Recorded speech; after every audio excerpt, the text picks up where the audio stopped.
கோபத்தை கட்டுப்படுத்துவதற்கான வழிகள். ஆழமான சுவாசம் எடுங்கள். கோபம் வந்த உடனே ஆழமாக மூச்சு விடுங்கள்.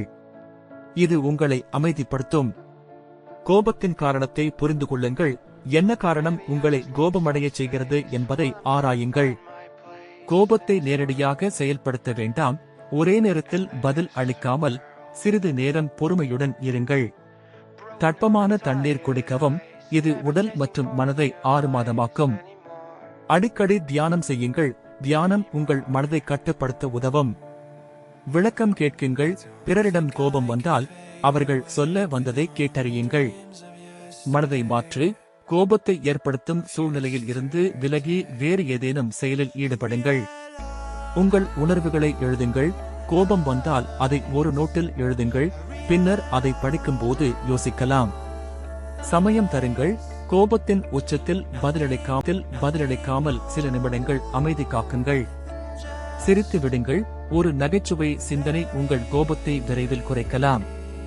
இலக்கை அடைவதற்கான வழிகள். தெளிவான இலக்கை அமைத்துக் கொள்ளுங்கள். என்ன சாதிக்க வேண்டும் என்பதை தெளிவாக வகுத்துக் கொள்ளுங்கள். சிறிய இலக்குகளை நிபுணத்துவமாக சாதியுங்கள். பெரிய இலக்குக்கு செல்ல சிறிய இலக்குகளை நிர்வகிக்கவும். தவறுகளை ஏற்குங்கள். தவறுகள் நிகழ்ந்தால் அதை ஏற்று திருத்துங்கள். குறிப்புகள் எழுதுங்கள். இலக்கத்தை அடைய தேவையான யோசனைகளை எழுதுங்கள். திட்டமிட்டு செயல்படுங்கள். உங்களுக்கு உதவியாக ஒரு திட்டத்தை உருவாக்கி செயல்படுங்கள். செயல்களை முன்னுரிமைப்படுத்துங்கள். முக்கியமான செயல்களை முதலில் செய்து கொள்ளுங்கள். பயனற்ற செயல்களை தவிர்த்து விடுங்கள். உங்களின் நேரத்தை வீணாக்கும் செயல்களை தவிருங்கள். உங்கள் திறமைகளை மேம்படுத்துங்கள். இலக்கத்தை அடைய தேவையான திறமைகளை வளர்த்துக் கொள்வது முக்கியம். தீய பழக்கங்களை விட்டுவிடுங்கள். உங்களுக்கு தோல்வியை உருவாக்கும் பழக்கங்களை சீரமைப்பது அவசியம். கால முதலில் செயற்படுங்கள். திட்டங்களை காத்திராமல் உடனடியாக செயற்படுங்கள்.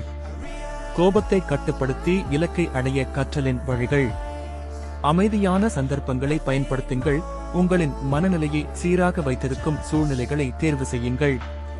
உங்களின் செயல்களை நிதானமாக திட்டமிடுங்கள். துரித முடிவுகளை தவிர்க்கவும். கோபத்தை சரியாக வெளிப்படுத்துங்கள். கோபத்தை கட்டுப்படுத்திய பிறகு தேவையானவர்கள் தங்களின் உணர்வுகளை வெளிப்படுத்துங்கள். Please subscribe and share and like. Thanks.